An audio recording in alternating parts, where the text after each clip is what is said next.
نحمدہ ونصلی علی رسولہ الکریم اما بعد کان النبی صلی اللہ علیہ وسلم اذا دخل العشر شد مئزرہ واحیا لیلہ وایقظ اہلہ۔ حضرات گرامی، رمضان المبارک کا مہینہ اپنی رحمتوں اور برکتوں کی بارش برساتا ہوا آخری عشرہ میں داخل ہو چکا ہے۔ اس وقت دنیا کے بازار بھی بارونق ہیں، دکاندار اسے عید کا سیزن سمجھتے ہوئے سال بھر کی کمائی انہی دنوں میں کر لینا چاہتے ہیں، اور عبادت گزار شب زندہ دار وہ اللہ تعالیٰ کی رحمتیں، اللہ کی برکتیں اور اللہ کی مغفرت اس کو سمیٹنے کے اندر مشغول اور مصروف ہیں۔ ان کی کوشش یہ ہے کہ ہم ان دنوں کے اندر جو باقی رہ گئے ہیں زیادہ سے زیادہ اپنے رب کو راضی کر لیں، اپنے گناہوں کی معافی کروا لیں اور اس کی رحمتوں اور اس کی برکتوں کے مستحق اور حقدار بن جائیں۔ تو حضرات ناظرین، وہ لوگ جو اس عشرے میں رب کے سامنے جولی پھیلا کے اپنے دامن کو اس کی عنایات سے بھر لیں گے، یقیناً وہ خوش قسمت لوگ ہوں گے، کیونکہ یہ قیمتی دن نہ جانے دوبارہ ہماری زندگی کے اندر آئیں یا نہ آئیں۔ اور ویسے بھی اگر دیکھا جائے تو وقت ایک ایسا دریا ہے جسے صرف ایک جانب سے ہی عبور کیا جا سکتا ہے، دوسرے کنارے پر پہنچ کے انسان اس کی زندگی کا اختتام ہو جاتا ہے، اور اسے پلٹ کے نہ کوئی شخص عبور کر سکا ہے اور نہ کر سکے گا۔ جو دن گزر گیا سو گزر گیا، وہ دوبارہ انسان کی زندگی کے اندر نہیں آئے گا۔ تو اس لیے یہ ماہ مبارک، اس کا آخری عشرہ جو ہے یہ بڑا ہی قیمتی ہے، اور اس عشرے کے اندر خصوصیت کے ساتھ کیے جانے والے جو اعمال ہیں، جو نبی علیہ الصلوۃ والسلام کی سیرت سے ہمیں ملتے ہیں، وہ تین ہیں۔ کہ صحیح البخاری کے اندر روایت موجود ہے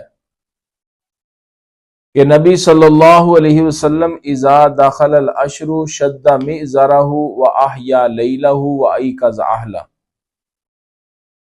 کہ جب آخری عشرہ آتا آپ تین کاموں کا التزام فرماتے۔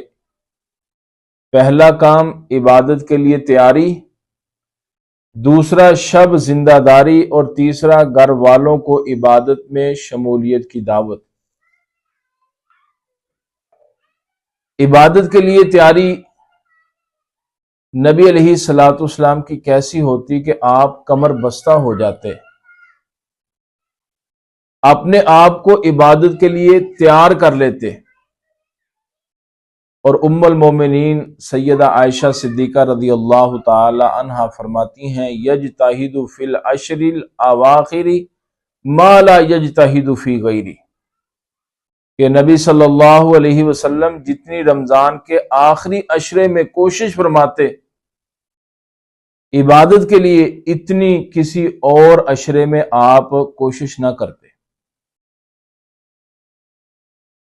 اور اسی طرح دوسرا کام شب بیداری، کہ نبی علیہ الصلوۃ والسلام شب بیداری والا عمل جو ہے وہ آخری عشرے میں کرتے، اگرچہ باقی دنوں میں باقی عشروں میں بھی نبی علیہ الصلوۃ والسلام رات کو جاگ کے اللہ کی عبادت کرتے تھے، لیکن آخری عشرے میں شب بیداری کا مطلب یہ ہے کہ آپ علیہ الصلوۃ والسلام اس رفتار کو بڑھا دیتے تھے، اور نبی علیہ الصلوۃ والسلام بالخصوص آخری عشرے کی تاک راتوں میں وہ بہت زیادہ آپ جاگتے اور بہت زیادہ اللہ کی عبادت کیا کرتے تھے۔ اور اسی طرح تیسرا کام اس عشرے کے اندر کیا جانے والا کہ گھر والوں کو عبادت میں شمولیت کی دعوت دینا، یقیناً وہ گھرانہ بڑا ہی عظیم گھرانہ ہے جس گھرانے کے اندر یہ ماحول ہو کہ گھر کے مرد بھی، عورتیں بھی، بچے بھی، بوڑھے بھی وہ رات کو بیدار ہوں اور اللہ کی عبادت کریں، اور اس گھر کے اندر قرآن مجید کی تلاوت کی آوازیں آئیں، گھر کے اندر رکوع ہو، گھر کے اندر سجدے ہوں، اور ایسا گھر اور ایسے گھر والے یقیناً اللہ کی رحمت کے مستحق اور حقدار ٹھہرتے ہیں۔ اور نبی علیہ الصلوۃ والسلام کی دعا بھی ان لوگوں کے لیے ہے، فرمایا رحم اللہ رجلا قام من اللیل فصلی وایقظ امرأتہ، فرمایا اللہ اس شخص پہ رحم کرے جو رات کو بیدار ہوتا ہے اور فرمایا اپنی بیوی کو بھی بیدار کرتا ہے، اس کے لیے اللہ کی عبادت کے لیے۔ فرمایا فَإِنْ أَبَتْ نَازَحَ فِي وَجْهِهَا الْمَاءَ، فرمایا اگر وہ بیدار ہونے سے انکار کرتی ہے